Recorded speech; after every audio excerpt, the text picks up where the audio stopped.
Good morning guys. আশা করি সবার পুজো খুব ভালো কেটেছে। আর আমার আপলোড করতে অনেকটা লেট হয়ে যাচ্ছে আমি জানি, বাট আমার গলার কন্ডিশন একদম ভালো নয়, তোমরা কথা শুনে বুঝতেই পারছো। তাও ভয়েস দেওয়ার চেষ্টা করছি। 2026-এর এটা সরস্বতী পুজো। আর এবছর আমার মেয়ের হাতে খড়ির একটা ব্যবস্থা করা হয়েছিল। তো আগের দিন, সরস্বতী পুজোর আগের দিন আমরা খড়গপুর ঢুকেছি রাত্রে। তারপর গেছিলাম প্রতিমা আনতে। রাত্রে আমি মোটামুটি ডেকোরেশন করেছি, আলপনা দিয়েছি, প্রতিমা প্রতিষ্ঠা করা হয়েছে। তার পরের দিন সকাল 6:30 নাগাদ ব্রাহ্মণ ঠাকুর চলে এসেছিলেন। তো তাড়াহুড়ো করে রেডি তো হয়েছিলাম, কোনো রকমে মেয়েকে রেডি করেছি। এই যে পুজোর জোগাড় প্রায় একা হাতেই করতে হয়েছে, কেন মা এবারে খুব অসুস্থ থাকার জন্য মোটামুটি যতটা পেরেছেন হেল্প করেছেন, আর বাকিটা আমি ছাদে ওঠানামা করে জিনিসপত্র গুছিয়েছি।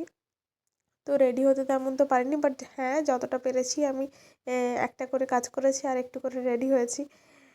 পুজো বাড়িতে রেডি না হলে একটা কেমনই লাগে, মানে আমার তো কেমনই একটা লাগে। মেয়েকে জাস্ট সাজিয়েছিলাম, মেয়ের ভালো লাগছে না, কখনো চুড়ি পরে নিচ্ছে, কখনো খুলে দিচ্ছে।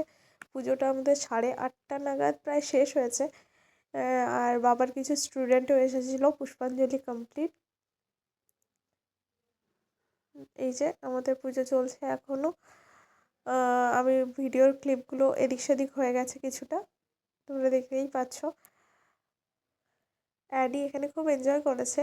গত 2 বছরের পুজো তো ও তেমনভাবে এনজয় করতে পারেনি, কারণ অনেকটা ছোট ছিল। এবছর মোটামুটি ও বুঝতে পেরেছে যে বাড়িতে পুজো হচ্ছে। তারপর সন্ধেবেলা হয়েছিল যজ্ঞ, যেটা হয়ে থাকে। এই যে আমাদের যজ্ঞের আরতি হচ্ছে, যজ্ঞর সঙ্গে সঙ্গে আরতি কমপ্লিট হয়ে গেছে। পরের দিন সকালবেলা ছিল হাতে খড়ির অনুষ্ঠান, কেননা আমাদের ব্রাহ্মণ ঠাকুর বললেন যে সরস্বতী পুজোর দিনটা হচ্ছে অনধ্যায় দিবস। এই দিন পুজো হলেও পড়াশোনা একদমই করা উচিত নয়, তাই জন্য আমরা পরের দিন সকালবেলা মেয়ের হাতে খড়ি দিয়েছি মায়ের সামনে। এই যে ঠাকুরমশাই ওর হাত ধরে একটা প্রসেস, যেগুলো নিয়ম থাকে সেইভাবে সব নিয়ম মেনেই হাতে খড়িটা হয়েছে।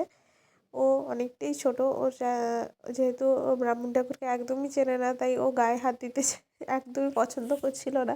তো যাই হোক, আমি বসে ঠাকুরমশাই যা ওকে ছুঁয়ে রেখেছিল তেমনভাবেই ওর হাতে খড়ি দেওয়া হয়েছে। আজকাল সব কিছুই তাড়াতাড়ি করতে হয়, কেননা সময়ের সঙ্গে সঙ্গে সব কিছু পাল্টাচ্ছে। আর আমরা ওকে 3 বছর নাগাদ স্কুলে দেবো এরকম একটা ভাবনা চিন্তা তো রেখেছি। তো দেখা যাক ভগবানের কী ইচ্ছা। তো অ্যাডি এখানে শাড়ি পরেছে, ও খুব আনন্দ পেয়েছে শাড়িটা পরে। আর এই যে দেখতেই পাচ্ছ ওর আনন্দ। ও হাতে খড়ির প্রসেস শেষ, প্রসাদ খাওয়া হয়ে গেছে। এবার ও ঠাম্মার সঙ্গে ঘুরতে যাবে বলে একদম রেডি, জুতো টুতো পরে। তো যাই হোক, ঠাম্মাকে কোনো রকমে ডেকে ডেকে নিয়ে এবার বেরোবে বলে ওয়েট করছে। যা, চলেই গেল, টাটা। তো এই যে দেখতেই পাচ্ছ কত আনন্দের সঙ্গে নাচতে নাচতে চলে গেল, টাটা।